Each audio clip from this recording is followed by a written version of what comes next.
Terkadang kehangatan kecil bisa menyadarkan betapa dinginnya ego manusia. Pada tahun sekian, bumi kehilangan bulan teman-teman, karena sebuah meteorit besar menghancurkannya. Tanpa bulan, bumi nggak seimbang. Bumi kehilangan cahayanya, dan penyakit aneh disebut dengan sindrom cahaya mulai bermunculan. Dan cerita bermula dari seorang ilmuwan dingin bernama Mitsumi, yang saat itu dia lagi dapat subjek riset anak kecil bernama Luna. Sewaktu Mitsumi nemuin Luna, Mitsumi ini kayak kaku gitu. Ya wajar sih orang dingin cuek gitu disuruh ngadepin anak kecil. Di sini Mitsumi dapat tanggung jawab merawat Luna sampai mereka menemukan obatnya. Nah, sewaktu Mitsumi nyalamin si Luna, dah nih bocah nakal cuy, malah ngasih mainan kecoa ke Mitsumi. Wah, jelas ya Mitsumi spontan marah dipecandain anak kecil gitu. Setelah bumi kehilangan bulan, bumi mengalami kemiringan, sehingga sebagian tempat di bumi itu nggak dapat sinar matahari. Karena ini, mayoritas umat manusia itu sekarang tinggal di dalam tanah. Gimanapun keadaan manusia tetap butuh sinar matahari kan? Tetap butuh energi baru yang menggantikan. Nah, manusia-manusia yang kena penyakit aneh berupa kristal atau sisik ini, mereka diekstrak dengan proses yang nggak manusiawi teman-teman. Kristal di tubuhnya dipisahkan dari mereka, tapi konsekuensinya selama eksperimen, mereka menderita, dan kalau nggak kuat, ya meninggal. Selama Mitsumi jadi ilmuwan, dia sering jadi bahan omongan, karena ekspresinya yang cuek dan suram teman-teman. Selama Mitsumi bertanggung jawab ke Luna, dia selalu merawat Luna, mulai dari pemeriksaan, bersihin kamarnya, ngerapiin rambutnya, ya udah kayak bapaknya gitulah. Sampai-sampai perhatiannya Mitsumi itu Luna nganggep kalau dia orang yang baik. Dan seketika Mitsumi membantah itu. Sekilas, Mitsumi teringat sewaktu dia cerita-cerita sama ibunya tentang sebuah masa di mana bumi belum kehilangan bulan. Terutama dia begitu tertarik sama Aurora. Bagi Mitsumi, ibunya orang yang terbuka, tapi berbanding terbalik dengan ayahnya. Bagi ayahnya, hidup itu tentang hari esok, bukan masa lalu. Ambisinya yang besar sebagai seorang pemimpin ilmuwan menjadikan ayahnya seolah-olah dia adalah harapan umat manusia. Untuk menghormati ambisinya, Mitsumi membantu ayahnya menjadi asisten ayahnya teman-teman. Tapi suatu ketika, untuk pertama kalinya, Mitsumi melihat ayahnya adalah seorang monster. Ia sudah dibutakan oleh ambisinya, karena subjek penelitian pertamanya adalah istrinya sendiri, sekaligus ibunya Mitsumi. Ekspresi ayahnya menunjukkan kalau dia benar-benar sudah kehilangan sisi kemanusiaannya. Sejak hari itu, ayahnya berubah. Dia mendedikasikan hidupnya demi menuruti ambisinya dengan dalih pengobatan. Padahal, orang yang telah jadi eksperimennya selalu meninggal. Dan Mitsumi, dia sudah nggak bisa lagi menghentikan ayahnya. Sewaktu Mitsumi di kantin lagi ngabisin waktu bareng sama temennya, dia cerita kalau si Luna ternyata sesuai ekspektasinya. Simpel aja, nggak tahu cara ngadepin anak kecil. Sampai-sampai dia nunjukin lengan jasnya yang udah dihias sama si Luna. Temennya yang ngeliat ini cuman bisa maklumin sih. Dan dia juga ngasih tahu kalau sebelum Luna ketemu Mitsumi, dia anak yang repotin karena dikit-dikit selalu nangis. Tapi temennya ngasih peringatan ke dia, usahain jangan terlalu deket, karena itu demi kebaikan Mitsumi juga. Karena sebenarnya Luna itu punya tubuh yang spesial teman-teman. Dia anak kecil, tapi pemikirannya itu sulit ditebak, dan energi di penyakitnya itu tergolong kuat. Rencananya, Luna ini menjadi kunci penelitian ayahnya Mitsumi nanti, buat nyiptain kayak matahari buatan lah. Karena ini sejujurnya temannya nggak yakin kalau eksperimennya itu berhasil. Jadi, dia benar-benar meminta maaf ke Mitsumi, karena udah ngerepotin dia. Suatu hari, Mitsumi ngajak Luna melihat pemandangan dunia luar teman-teman, yaitu bagaimana kondisi bumi di atas tanah. Kehilangan bulan membuat bumi sudah tidak layak lagi hidup di atas tanah. Tiba-tiba Luna ngasih tahu Mitsumi kalau dia itu nggak punya ayah dan cuman punya ibu. Tanpa basa-basi ya, Mitsumi jawab kalau dia udah tahu, karena dia punya riwayat hidup Luna. Apalagi Mitsumi juga udah tahu semua kebiasaan Luna. Luna cerita lagi kalau dia itu sayang sama ibunya. Tapi ibunya justru kebalikannya. Ibunya lebih memilih meninggalkan dia. Jadi dia nanya ke Mitsumi, kalau Luna jadi anak baik, apa dia bisa tinggal bareng sama ibunya lagi? Mitsumi menjawab, tidak tahu. Luna merasa seperti nggak adil gitu. Mitsumi tahu semua tentang dia, tapi dia sendiri nggak tahu apa-apa tentang Mitsumi. Dan jawaban Mitsumi itu nggak ada gunanya buat tahu tentang dirinya. Dan benar saja, eksperimen kembali dimulai. Kali ini, objek eksperimennya adalah Luna. Seperti biasanya, Mitsumi cuma bisa melihat Luna kesakitan bareng ayahnya dari balik layar kaca. Setelah selesai, Mitsumi kembali mengunjungi Luna. Mitsumi memuji dia karena dia anak yang kuat. Awalnya Luna cuma diam teman-teman. Tapi dia nanya ke Mitsumi, apa dia bakal digituin terus karena dia bukan anak yang baik? Apa ada yang suka kalau dia digituin? Dan apa Mitsumi bakal suka? Jelas jawaban dia nggak suka sama sekali. Setelah beberapa saat, Luna meminta Mitsumi nyeritain sebuah cerita dari buku. Mitsumi nyeritain tentang bagaimana keajaiban bumi sebelum seperti saat ini. Salah satunya fenomena aurora. Cerita yang membuat dia masih belum bisa berpaling dari masa lalu. Selama cerita ini, Mitsumi kelihatan tenang teman-teman. Karena itu, Luna akhirnya tahu kalau Mitsumi suka sama aurora. Luna juga merasa tertarik buat melihat aurora. Tapi bagi Mitsumi, melihat aurora saat ini itu mustahil. Kalau dibilang mustahil, apa Mitsumi bakal tetap nyoba mencari aurora? Mitsumi langsung terdiam.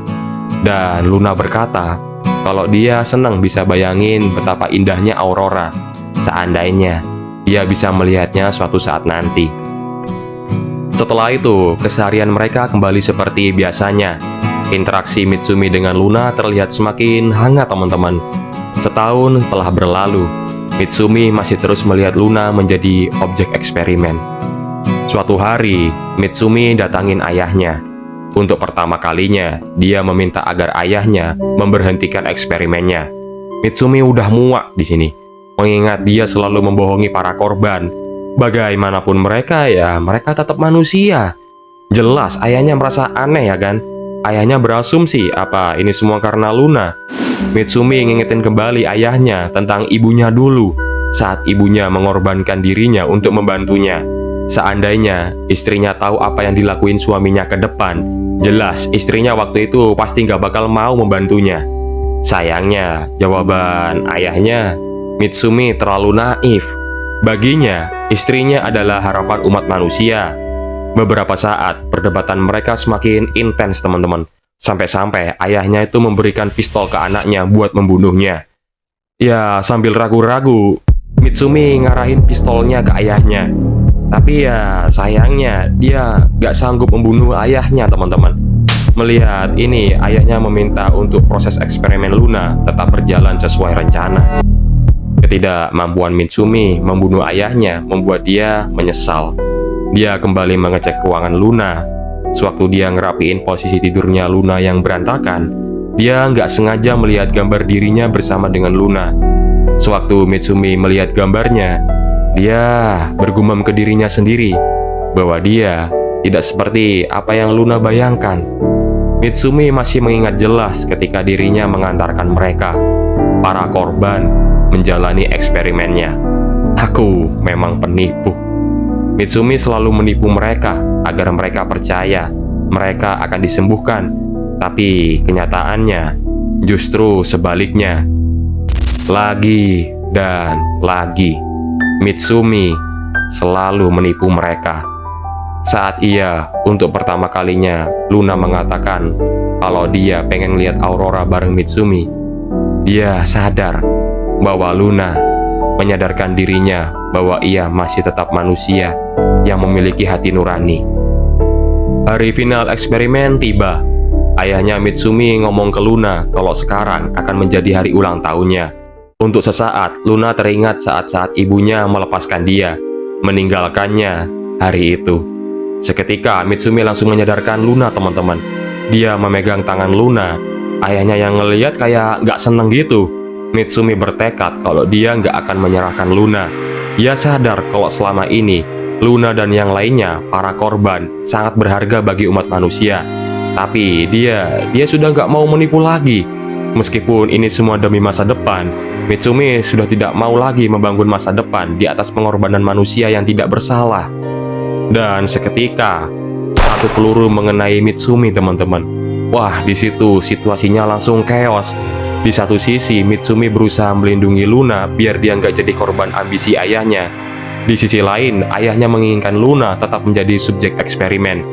Melihat keadaan Mitsumi, Luna seketika teringat momen ibunya meninggalkannya. Dan saat Mitsumi dan ayahnya saling adu mulut, tiba-tiba fasilitas penyimpanan kristal cahaya yang selama ini dikumpulin pecah, teman-teman. Akibat resonansi Luna yang terlalu kuat, mengakibatkan fasilitas eksperimennya langsung menjadi hancur.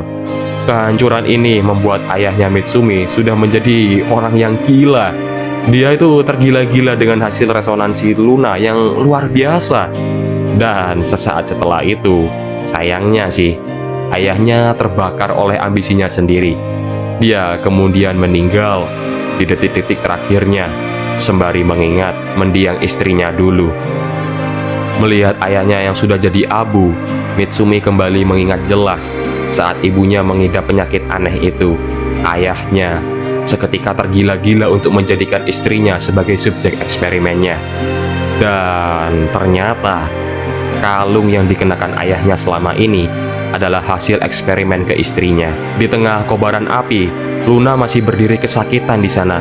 Di tengah rasa sakitnya, Luna berkata, "Ya, kesepian." Mitsumi yang melihatnya, dia sudah nggak peduli lagi rasa sakitnya. Dia berlari menuju ke Luna dan merangkulnya dengan erat. Sekarang sudah tidak apa-apa. Sambil menggendong Luna, Mitsumi berusaha nyelamatin Luna saat itu. Dan secara nggak sengaja, dia ketemu sama temennya. Temennya yang melihat ya merasa khawatir ke mereka. Dan dia udah nyiapin kendaraan buat evakuasi. Hanya saja, Mitsumi meminta temannya membawa Luna. Ia akan menyelamatkan subjek yang lainnya. Karena Mitsumi merasa ia harus bertanggung jawab. Jadi, sampai waktunya tiba nanti, Mitsumi meminta tolong temannya untuk merawat Luna. Sampai nanti. Dan gak kerasa, bertahun-tahun telah berlalu. Kehidupan manusia masih sama. Fasilitas riset eksperimen ayah Mitsumi sudah hancur. Semua subjek eksperimen dilepaskan, dan mereka telah mendapat perlindungan khusus. Saat itu, temannya Mitsumi mendapati sebuah surat yang berisi kalau Luna berusaha mencari Aurora di dunia luar. Dan Mitsumi hingga saat ini masih belum ditemukan. Luna akhirnya bisa ngerasain bagaimana keadaan bumi di luar. Dia sudah tumbuh dewasa menjadi gadis yang cantik rupawan, teman-teman. Dia masih teringat saat-saat dirinya ditinggal oleh Mitsumi. Dan ia merasa kalau apa yang ia rasakan sekarang kosong. Karena Mitsumi tidak ada lagi di sampingnya untuk melihat Aurora bersama. Luna selalu sendiri di tengah gelapnya malam. Dia sejujurnya sampai sekarang gak tahu apa yang sebenarnya dia cari. Dan sesaat ia melihat jejak tapak kaki yang lain yang mengantarkan dia ke orang lain di depannya. "Suaramu jelas banget." Aku langsung tahu, Luna. Orang itu adalah Mitsumi, sosok yang telah lama hilang meninggalkannya. Sosok yang melihat Luna masih tetap seorang manusia. Dan selama ini Mitsumi lama meninggalkannya hanya untuk mencari Aurora agar ia bisa memberitahu Luna suatu saat nantinya. Ternyata takdir mempertemukan kembali mereka di bawah cahaya Aurora yang lama mereka cari. Terima kasih yang sudah menonton video ini hingga akhir. Terima kasih kepada Arisa Ako sebagai komikus yang telah memberikan sepotong moral bahwa jika kita harus membunuh manusia untuk menyelamatkan kemanusiaan, maka sebenarnya tidak ada lagi yang tersisa untuk diselamatkan. Judul manga ini adalah Light Again.